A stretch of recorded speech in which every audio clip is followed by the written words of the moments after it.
Hello and welcome back to Series 2 of the Sit Down Chat with Matthew Pullan, also known as Running Through Cancer.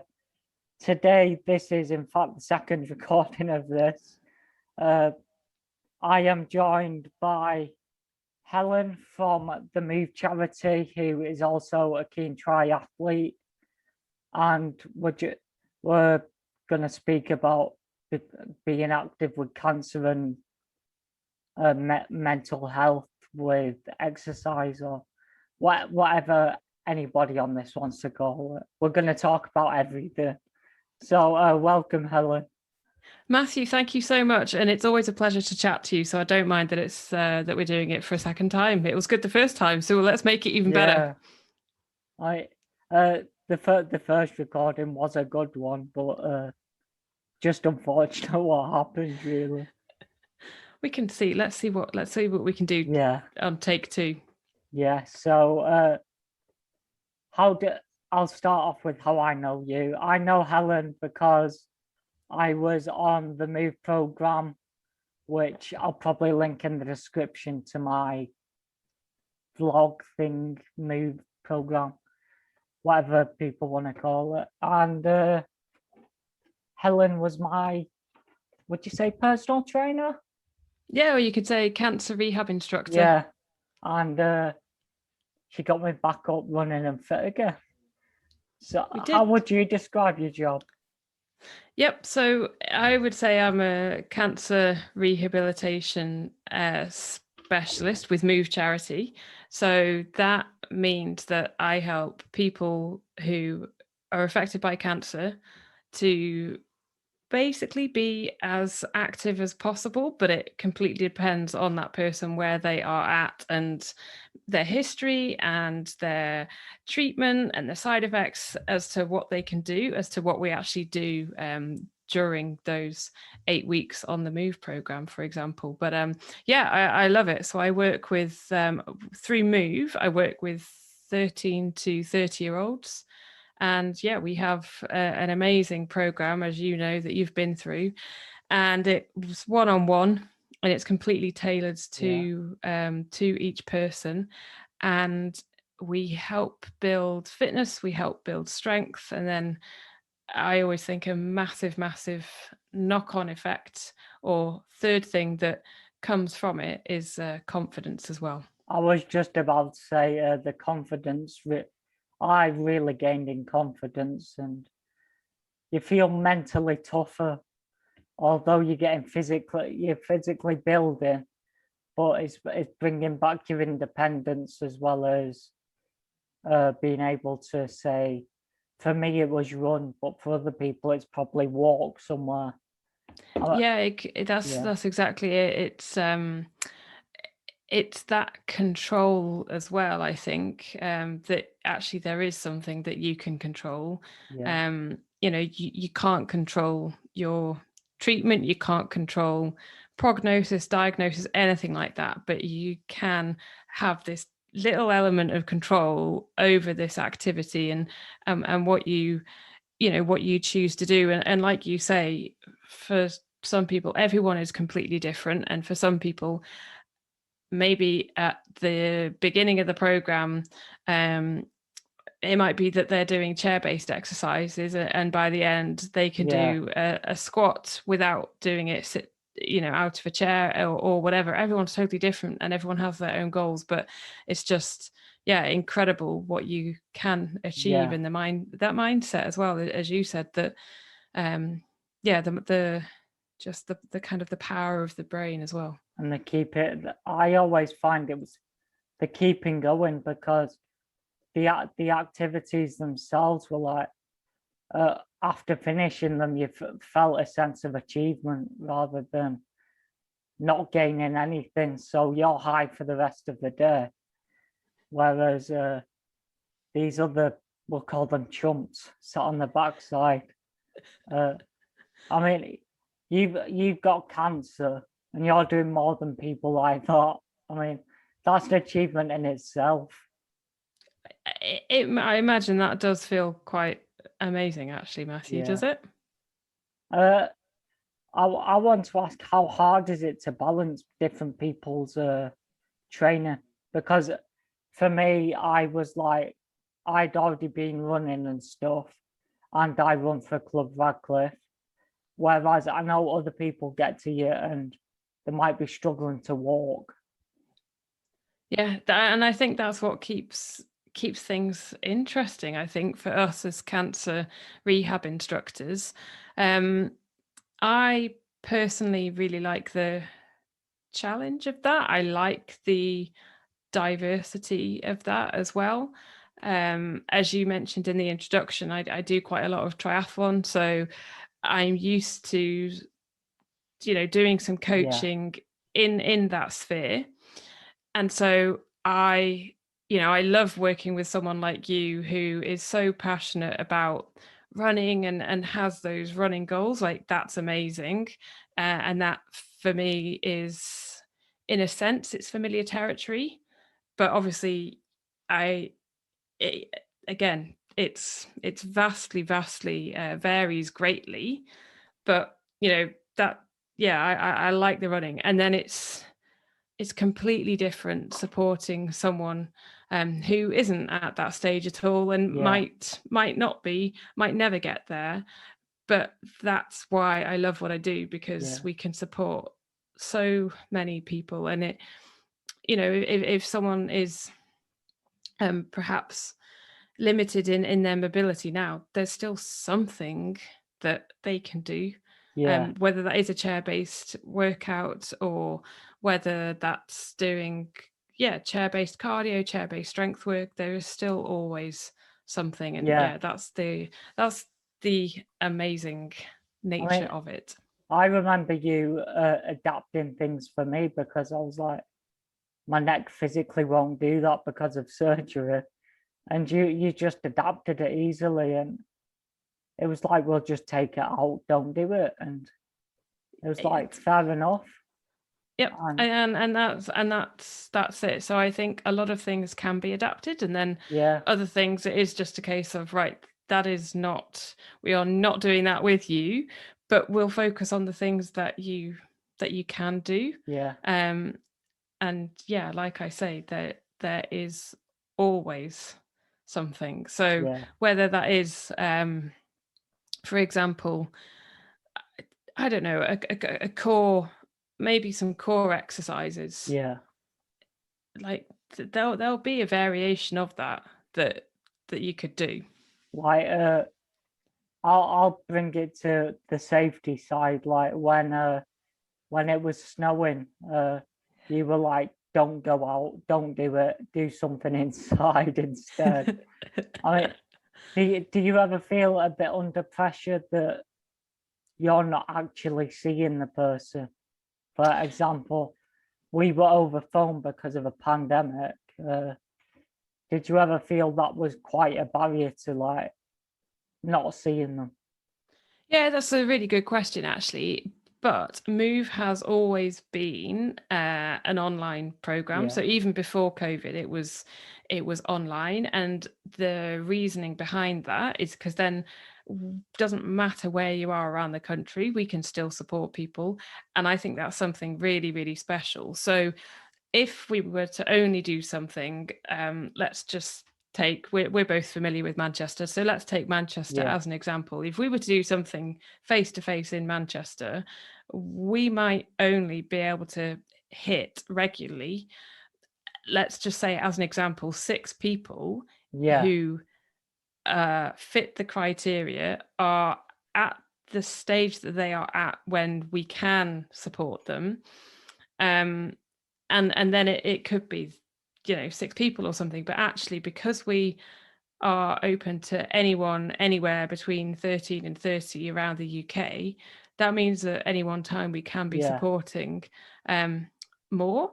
So it's, I get the point that, we're not there, we can't, and maybe over Zoom or over the phone, you can't always yeah. see every little detail. And so we do rely on a lot of trust. But Trust. I think that's a two-way process as well. And Yeah, I mean, I feel like I had a lot of trust with you. I was I was trusting your decisions, although so sometimes you probably got a bit annoyed at me for pushing myself a bit too hard.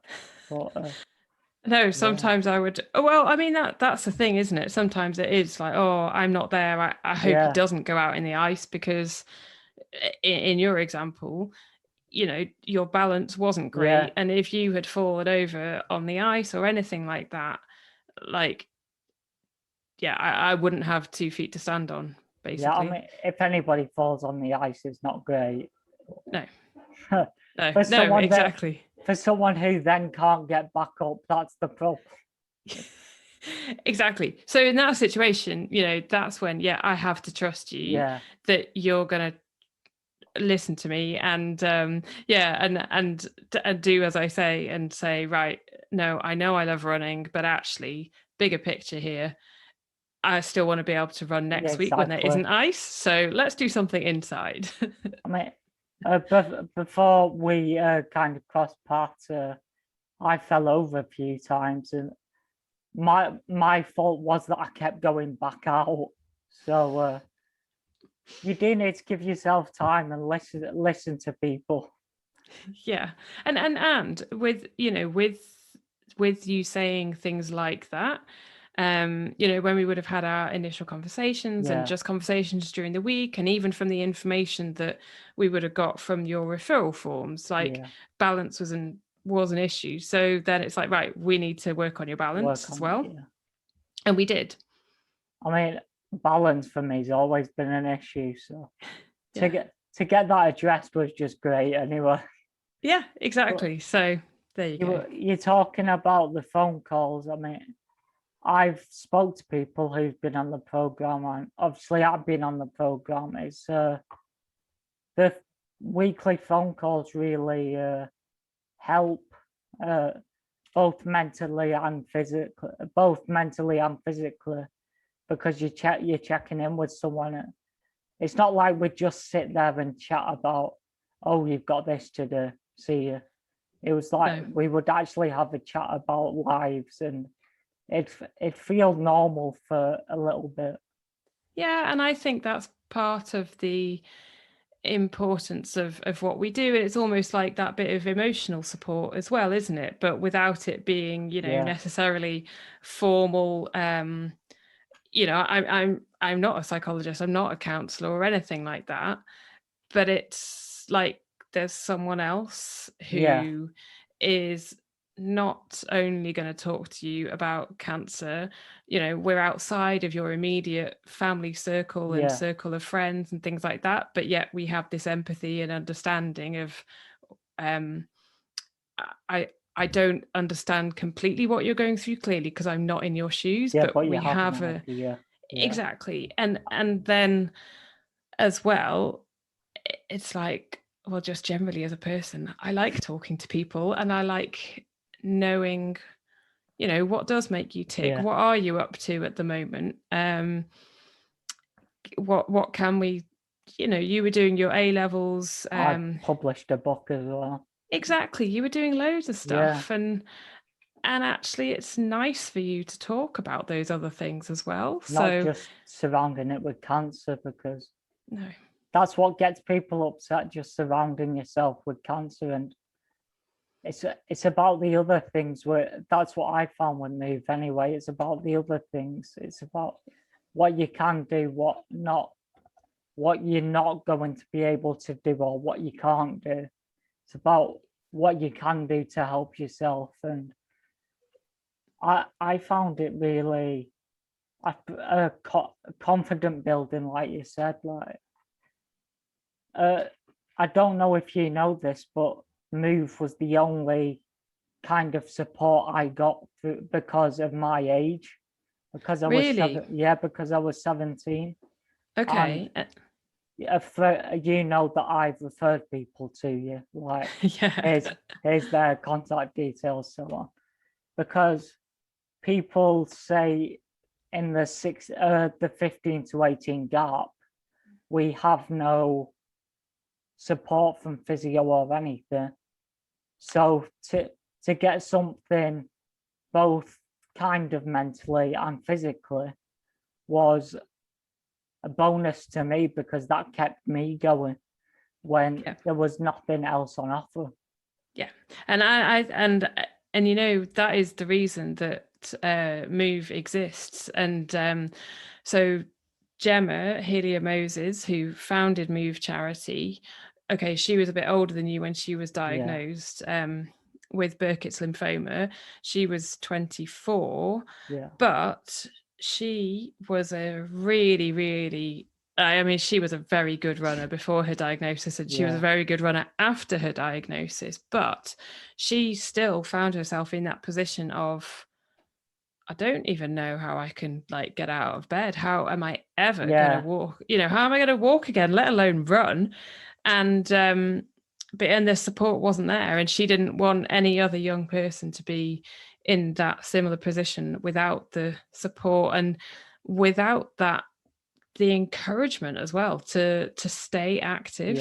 And it has, you know, knowledge, I think, has very much increased, and education around the importance of keeping active has also increased, and that plays a huge role. And I think as the message gets out there more and more healthcare professionals are becoming aware of the importance of it as well, and like with trials and things like that, and then they can actually trust that these things work and these things are really good and beneficial. I mean, I found that most people that keep active during it survive longer or live.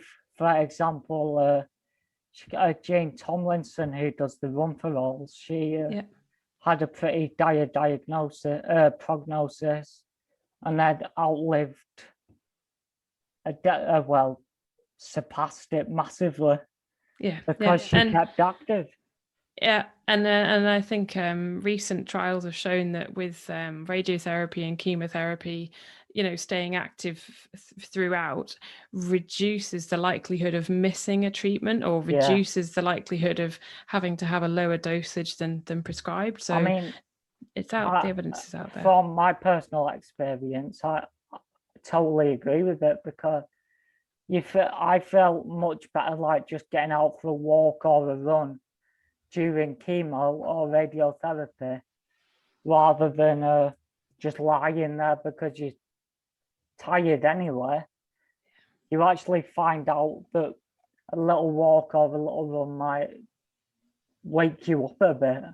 Yeah, and not everyone will have the energy to even to do that, and we know that there are some days whereby, you know, it's almost like bed really is the only option, and that is what your body is saying, no, you know, today I really cannot do anything, and that's fine. But on the days when you are feeling good, that bit of movement, whether that is a walk, whether that is, you know, doing the washing up, those activities of daily living, whether that's emptying the clothes out of the washing machine or hanging them up or whatever, doing a bit of hoovering, like these are all things that are still movement and activity as well. So as you say, it's that little thing of, okay, I can do this when I'm feeling all right. I can do this. And people don't realize it's actually helping them. Which they're like, no, it'll make me more tired. But when you actually do it, and then you realize, actually, no, I feel better. It's the power of movement, Matthew. It's amazing. I mean, I'll just put it in now. I'm going on to spinal radiotherapy, and I'm trying to keep moving 10,000 steps a day to raise money for Move Charity. Which is amazing. That is because Move have supported me so much, and because they've also taught me that moving is the key, really. No, it's what you're trying to do is it's phenomenal, and we're really grateful to you for doing that as well. I mean, the support from Move Charity was top class, and they were one of the only sources of support I had. So because of my age, and I've discussed this with like the high up people in the NHS, whatever you want to call it, and we are trying to sort it out, but there's a gap that you fill that nobody else fills. So it's amazing. Honestly, it's good. You do amazing stuff, Yeah. Matthew, to raise awareness of so much. And just to put it in there, that packs after you finish the course, or start packs or whatever it is, are great. Oh yeah, that's the resistance bands. Yeah. Thanks to the Malcolm Wales Foundation, who gave us a grant to be able to buy them. So yeah, anyone who any young person who starts on the program now gets a set of small resistance bands and then longer resistance bands with a little handwritten note as well from us. It's a really nice touch, and design. I'd say designed to keep you active without wanting you to, without you feeling like you have to be active. Yeah, and definitely. Totally help. I know I've used them since the program. So. Oh, that was really good to hear. Really, really good to hear. And it's just the kind of thing, we did that because it then eliminates any kind of, discrimination in terms of everybody has. Then it puts everybody on an equal on a level footing or an equal playing field in terms of access to equipment or whatever. You don't have to be in a gym, you don't have to have anything at home to do the move program, and you don't even need the resistance bands, but it's really nice to have them and to give that little bit of, as you say, it's a really good tool, I think. Kind of encouragement. It's like, it's a nice little gift, kind of. Like, although it's not a gift, it's like it feels like one. Exactly, it's like a gift of torture. Yeah, but I enjoy using them. So good. I can't see why anybody else wouldn't like messing about with some rubber things. So we've spoken about move. I know you're a triathlete, so we'll talk about that, because I'm a runner, you're a triathlete. When did you start like doing triathlon? Yep. So I always loved running, and running was my thing. I would be that person at school who would always be picked for the 800 meters or the 1500 meters because I could just carry on going. So I couldn't run, I couldn't jump, I couldn't throw. Oh, sorry, I couldn't sprint, I couldn't jump, I definitely couldn't throw, but I could just carry on running around the track. Not very fast, but I had this stamina. You keep going. Exactly, I'd keep going. So I absolutely loved running. And when I lived in London, I would sometimes run into work, but then other times I might ride on my mountain bike. I really wasn't into triathlon at that point. So I just had an old mountain bike that I had when I was like a teenager. And anyway, one day I was riding home and I got a little bit close to a car wing mirror, fell off the bike. It was a parked car. I fell off the bike and I hurt my knee basically. And I went to physio, and the physio said, I don't want you to ride. I don't want you to run. The only thing you can do at the moment is swim.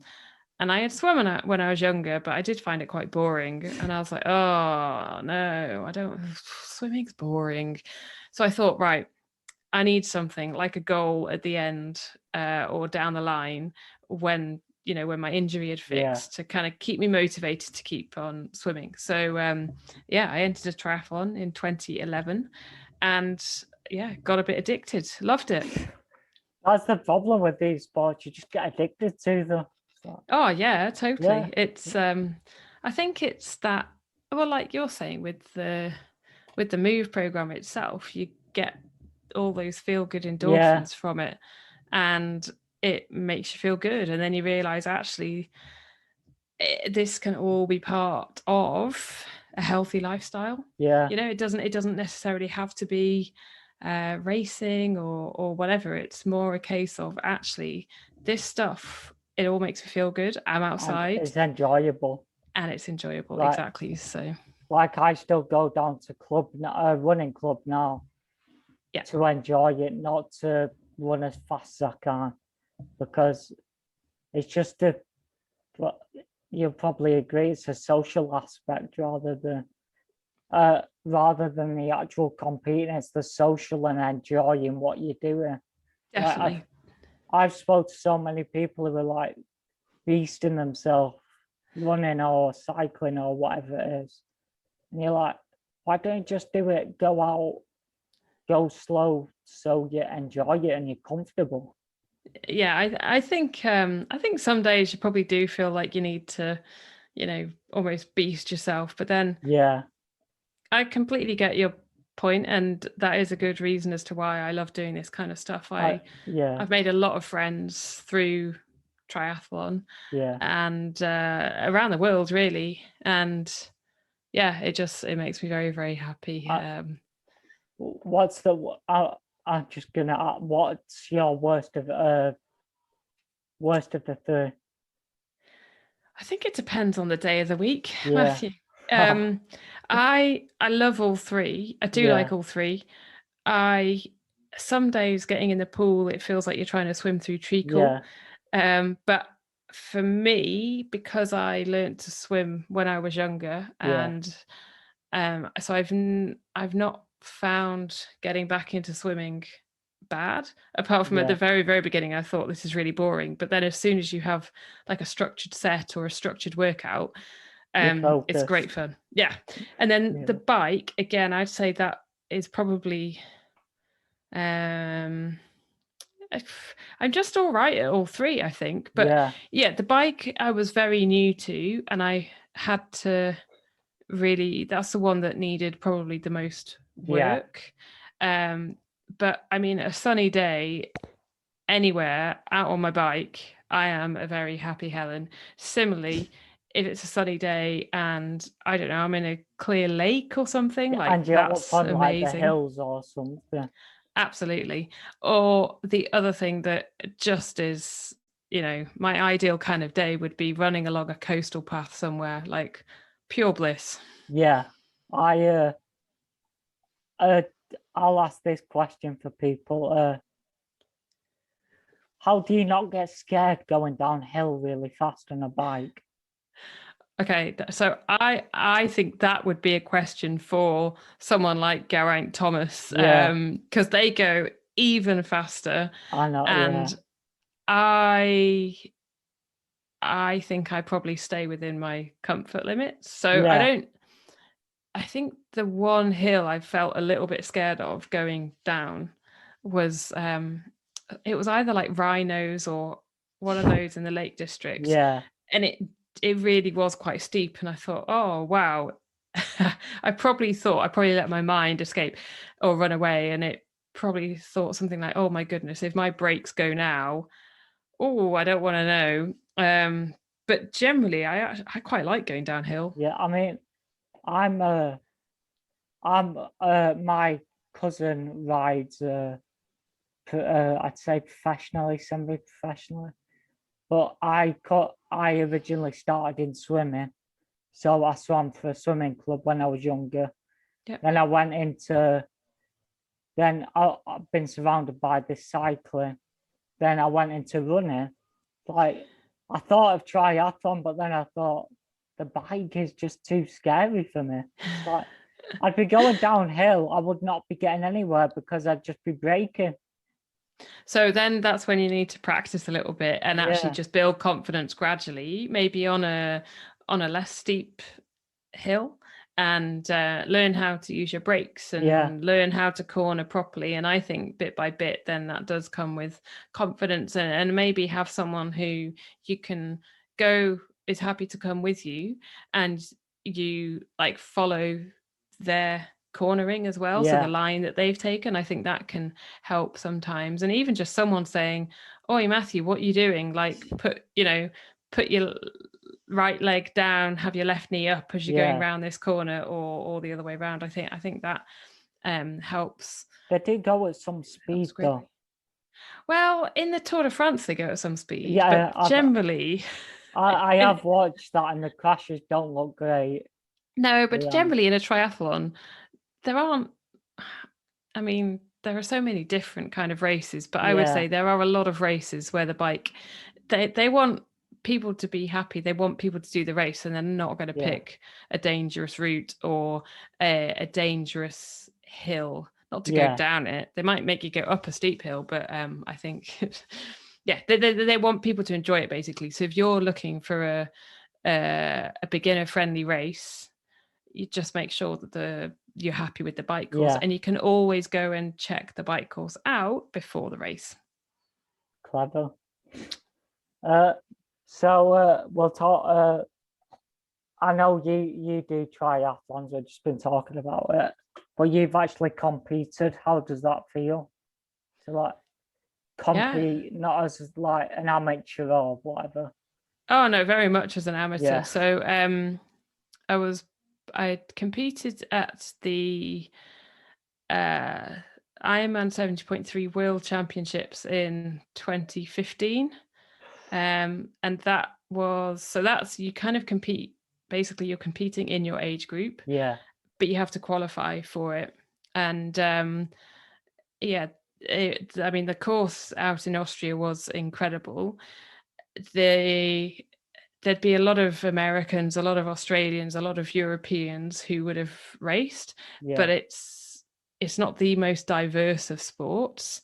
I had a bad bike because hilariously I didn't realize my back brake was on, but I think on a really, really good day, maybe I would have come in like top Yeah. 35 in my age group. So nothing amazing. Like honestly, I'm not that great. These aren't just like a few hours out, are they? They're like an all day thing. So with the Ironman 70.3, that would be around about, that's sort of half a day, I'd say. Yeah. So the winners, so the people who do it professionally, the women would be around, I don't know, 4 hours is Yeah. super fast. That's super, super fast for the women. You'd probably be looking at more like 4:15-ish, but Yeah. again, it depends on the course. If it's like really hilly, it'll be slower. The men, you're looking at something phenomenal, like 3.5 hours, maybe. Something for that. stupidly fast. Something crazy, absolutely crazy, or like I don't know, 3 hours 40 or something. It's or 3:45. It's amazing. So then that's a half Ironman, and then you've got the Ironman, which is full distance. So that's a 3.8 kilometer swim. Yeah. Then it's 180 kilometers on the bike, and then it's a marathon to finish. So 42 kilometers to finish, and then time, food, and then bed. Exactly. Don't forget the food. Don't forget the food. So no, don't. And again, the winners of those ones, Matthew, the men would go around 8 hours, and the women, the women's world record is actually 8 hours. I want to say 8:16.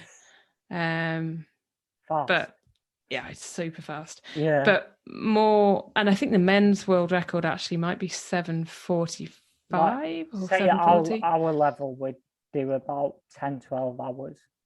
Yep, and then they've got the time limit of 17 hours cut off. So yeah, I've read about people being cut off, and apparently it's not nice. No, I spoke to someone once and they missed the cutoff or missed it by like literally a few seconds. And can you imagine all the training that you've put in for it for months? It's not fair. But they have these rules for a reason. Exactly. Yeah, safety and I guess that competition element. Like anyone could go and try and do it in their own time, but I guess it makes you try to be a better version of yourself, doesn't it?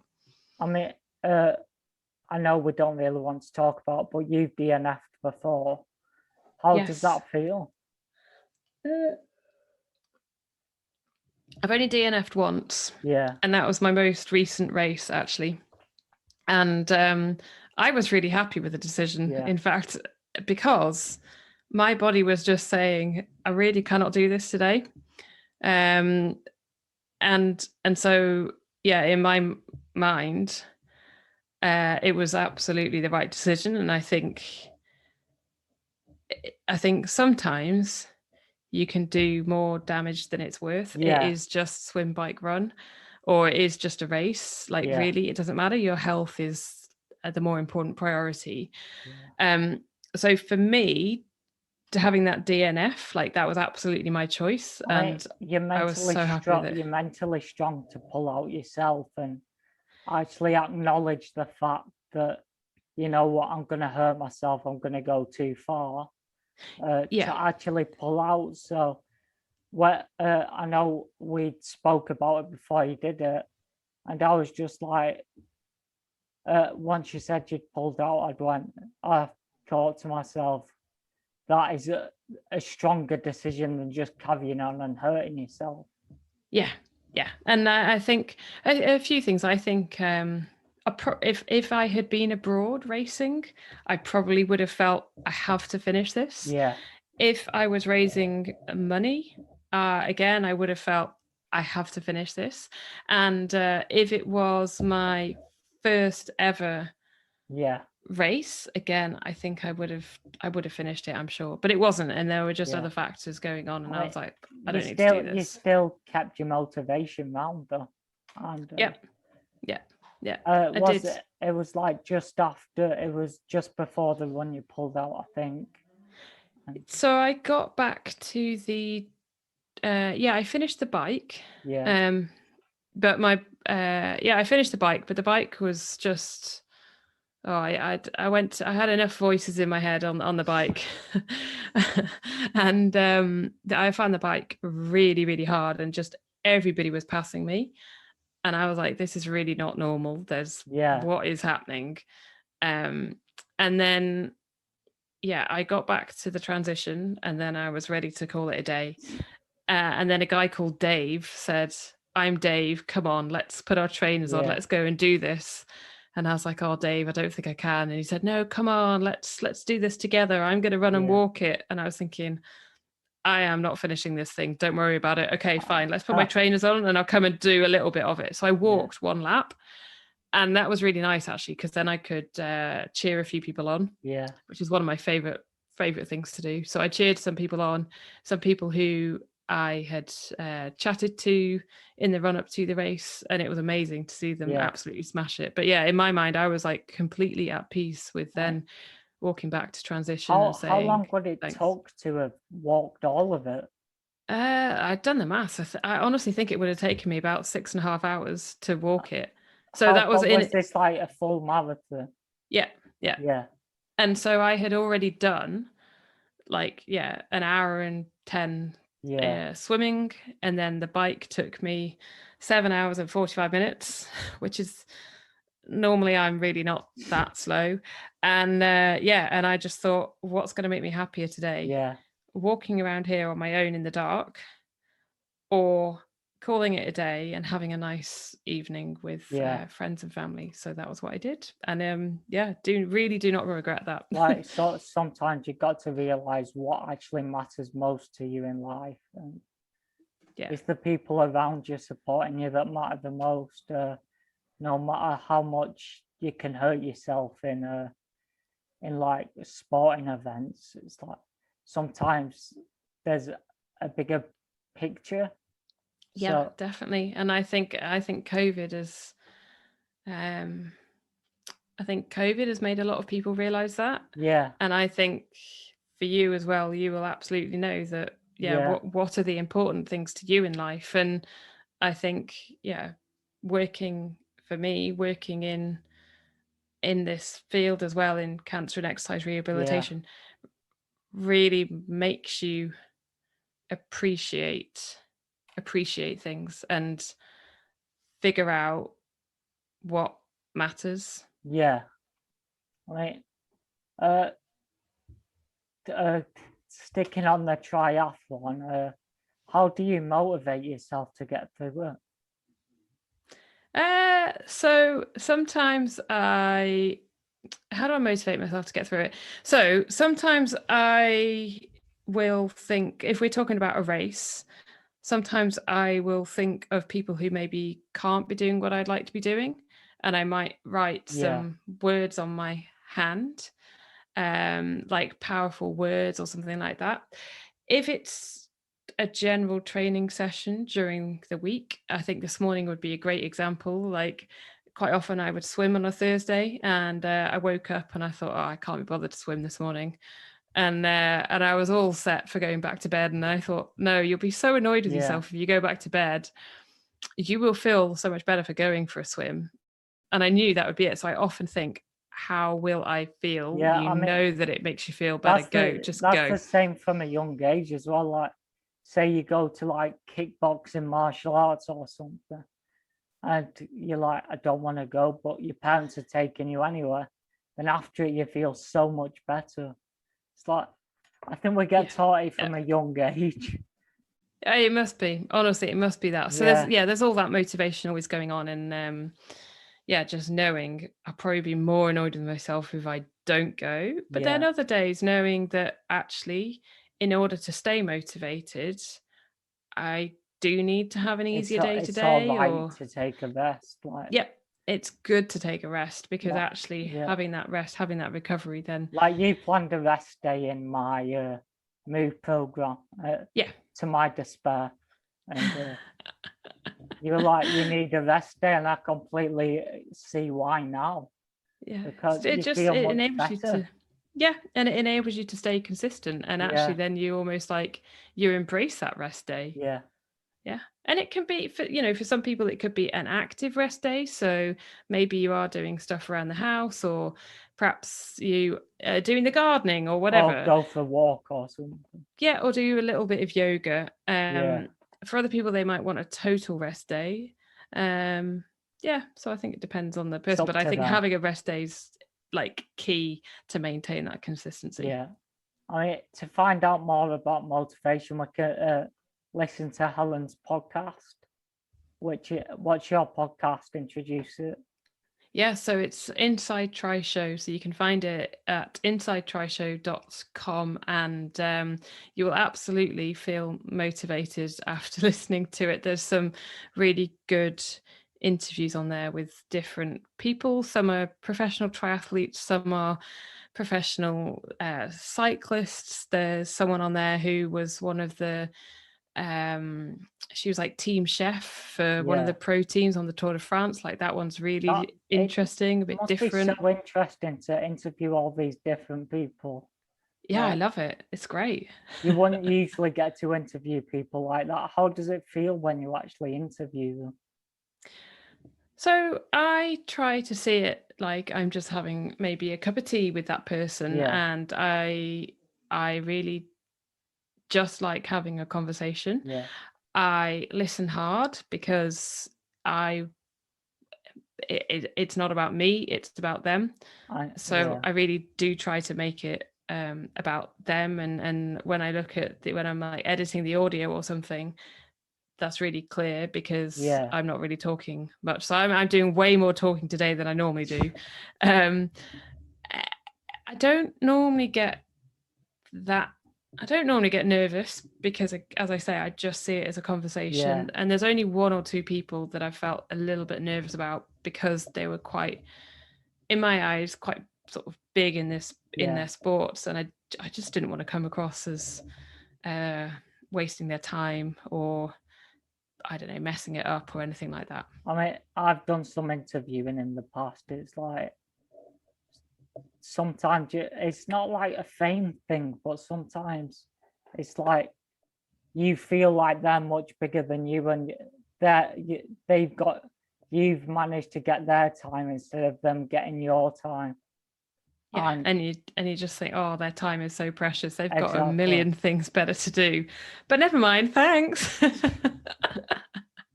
Well, I was gonna say something. Who would you say is the biggest person you've had on the podcast, or will you say they're all as important as each other? Well, you see, what's biggest, Matthew? Exactly. If you go for biggest sports star, then the one that I've recorded recently that will be going out in September, which I'm very excited about, Shane Williams, the former Wales rugby player, he played on the wing, so would have played for Wales and Ospreys and the British and Irish Lions. Like, he's massively into triathlon. So I managed to talk to him recently, and that was like, I loved that. I mean, basically, I loved it. How do you go originally establishing contact with them? I mean, that can be hard. Yeah, it can be really hard. So sometimes it's for a lot of triathletes, it's maybe through their websites or perhaps on social media. Yeah. For people who maybe have got a bigger profile, it'd be trying to go through their agents, and you have to be bashed. Sometimes you get a lot of no's before you get a yes. Yeah. So it's I find it hard. You need to get the links before getting the links. Yes. But I find it really hard to get in contact with people, because I did before my health went. Me and my brother did found a running community, and just to get a yes off someone was like a big thing. Yeah. Although they might seem small, it was really big. We were lucky enough to get, do you know, the author of, I'll link it to the triathlete, is it 80-20 running, Matt Fitzgerald? Yes. We had a written interview from him, and that was like, wow. Yeah. See, it's the little things, and then they just, the little things sometimes. Exactly. What is it, like from an acorn grows a tree or something like that? Trees, acorns. From an acorn grows a broad oak or something. There you go, something like that. So you just start and then keep on chipping away, and you never know then what happens. Well, thank you for coming on the podcast, because it is getting a bit long now, so cut it for people. Absolute pleasure, Matthew. It's always nice to chat. No, really good. And I will put your podcast in the description if you'd like to remind everybody what it is. Yeah, so it's insidetrishow.com. And I'd like to say thank you so much, because you've not only, I know we're friends anyway, but you're helping other people who may not have had the support that I've been lucky enough to have, or may have never heard of the Move charity, which I'll link down below, who are mentally and physically the best. I would recommend. Oh, thank you so much, Matthew. Yeah, movecharity.org, and we will do. We've got lots of support available to people of various ages as well. So yeah, absolutely. So thank you, Matthew, for the opportunity. Thank you so much for coming on, and hope I can talk to you soon.